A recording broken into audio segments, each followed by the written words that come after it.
What a hero. Cheers! But he really, I mean, he was so, Al, you were so determined to make sure that nothing happened to my gear. Yeah, I was sort of channeling a sort of Ian McKellen None Shall Pass style moment. Yeah, exactly. There was a lot of rowdy Brighton attendees, Yeah. and they were trying to mess with your stuff. And I was like, no, I wasn't messing with Nancy's stuff. It was super fun. I'm not letting you do that. Yeah. Anyway, That was the look on your face.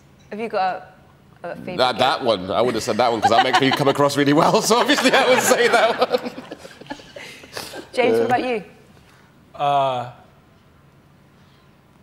I will say it's a toss-up. I mean, there's so many. I mean, there's a toss-up between when we played Trash the first time. So it's the second gig we ever played. And That was at the end, wasn't it? at the end, yeah. The first gig was at the Great Eastern Hotel, now the Andaz. Because what's more punk than playing a ballroom at a... Anyway, so and then... but I would also say the last Barrowlands gig in Glasgow, which was when Optimo had called it quits. And if you don't know what Optimo is, Google it.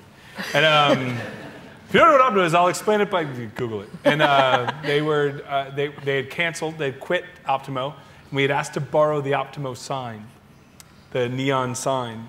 And we had played the Barrowlands, and I remember playing the Barrowlands the first time, and I was like, I never want to be bigger than this room, because it's like the perfect place to play. How many people is the Barrowlands? 4,000? 4,000. 3.5, 4, yeah. And what I always describe the Barrowlands as, if you play a festival or a big, huge gig, and there's like 3,000 or 4,000 right in the front square that are fucking losing their minds, and there's a bunch of people picnicking with their kids outside on the edge, like, oh, I like this band. You know, Optimo, I mean, the Barrowlands was just lopping off all those other people and sending them home and just keeping that front square. And the floor moves. And the floor bounces, it's a sprung floor. It's a well-wooden ballroom, yeah. And the people that bring up the gear are madmen who lug up your... It's up several flights of stairs, there's no elevator. But it's this incredible place. And the last time we played there, we've been offered to play bigger places, but we kept playing like more and more nights at the Barrowlands. And we asked them to borrow the Optimo sign, and we'd play a Carl Craig cover. Carl Craig is, if you don't know, you Google him. And if you don't Google him, just stop listening to us. Because he's Carl Craig and he's a Detroit hero. A song called Throw, and we were playing it, and it all just filled with smoke, and it just turned into a nightclub for like 10 minutes, and the Optimo sign came on, and people got really genuinely excited because it was like a meaningful thing to that place, and that place has always been a meaningful place for us. So so that's a short list of. I also remember playing the Leeds Festival and ripping my knee open and being treated like a donkey and being sewn up by a vet and getting a blood infection. So thank you, England. Thanks, Leeds Fest. 5 stitches for something that really needed 40 and a blood infection. Happy memories. Ah. What about the future? Have you thought about it? Have you made plans? You know, we hear that you're going to be producing the new Arcade Fire record, Yes. 4 more years of Obama. Okay.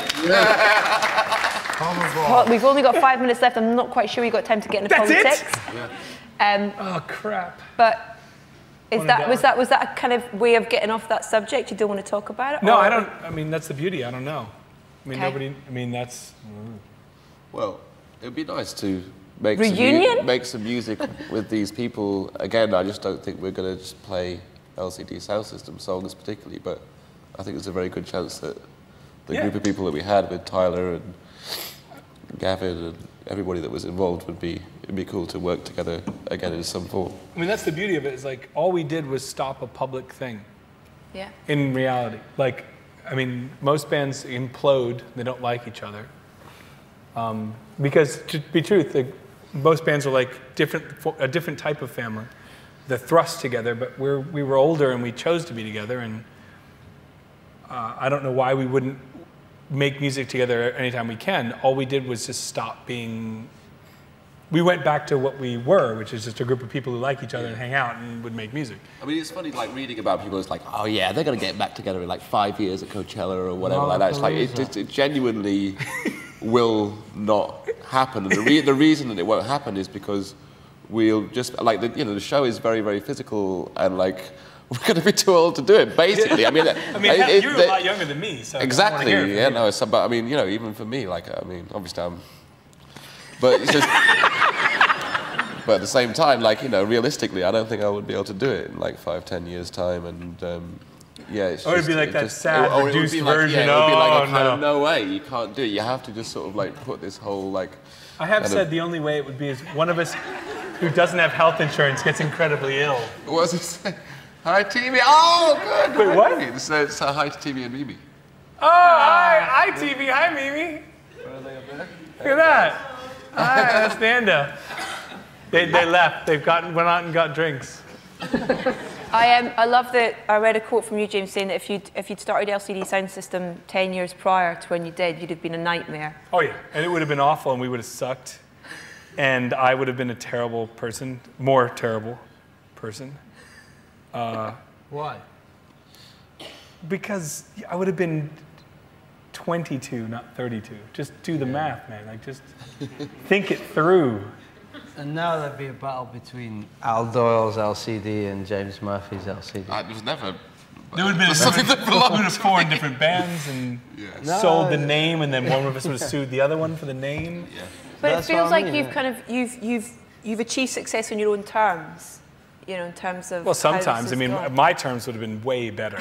If on our terms, we would have been just like flown around on golden chariots and never had to carry equipment, and everything would have been perfect. But I mean, close. Control, in terms of controlling things, and that kind of almost feels like why this decision was the right decision, because you maintain that sort of element of control as well. Well, we were old enough to watch bands say that they couldn't do things when we knew they could. They just didn't want to make that decision. So I remember being like, "Oh, we can't do that." I'm like, "No, you don't want to." So it was nice to always feel that sense of control over our band and remember that it, like, at core was just a group of friends who, that was the primary thing. And then there was this other thing that was this band that did better than we had all expected. So that when we stopped it, like, it would be weird to stop it in any other way. It'd be weird to not stop it like, okay, we're done. That felt like the right way to stop.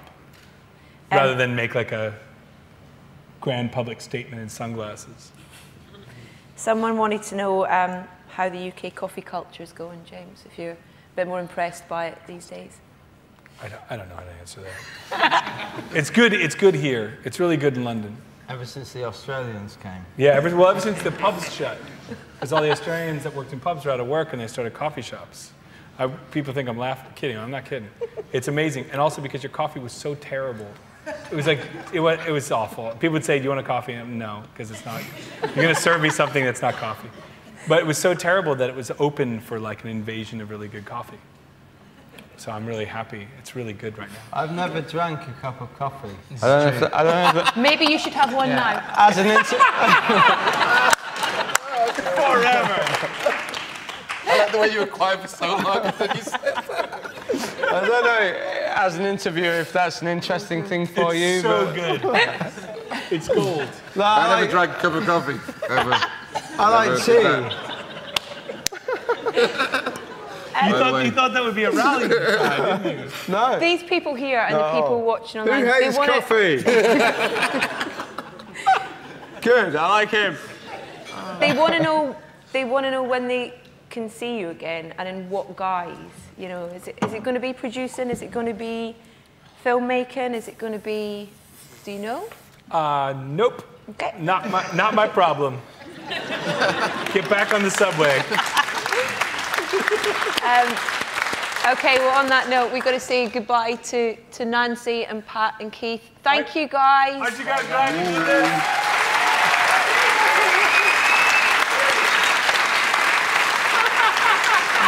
Where are the cameras? You started the picture. To Al, Dylan, Will, and James, everyone. Thank you very much. Cheers.